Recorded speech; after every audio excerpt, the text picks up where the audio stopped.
ఏంట్రా అలా అడుతున్నావు? అక్కడ కావ్య ఏం చేస్తుంది తెలుసా? ఎవరితో మాట్లాడుతుంది, వాడిని లవ్ చేస్తుందట.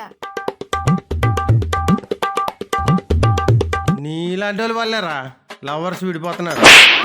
ఇదేం ట్విస్ట్? అబ్బా, అబ్బా, అబ్బా, అబ్బా, అబ్బా, అబ్బా, అబ్బా,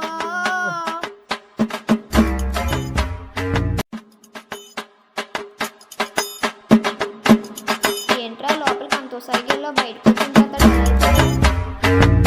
మీరేంటో మీ ఫ్యామిలీ ఏంటో నాకు అస్సలు అర్థం కావట్లేదు. రే నువ్వు వెళ్ళరా. శాంపిల్ చూసావు కదా, వదిలిపోరా లేకపోతే బాధపడతావు. ఈ సొల్లు అంతా ఎందుకని ముందు గేమ్ స్టార్ట్ చేయి, చూసుకుందాం.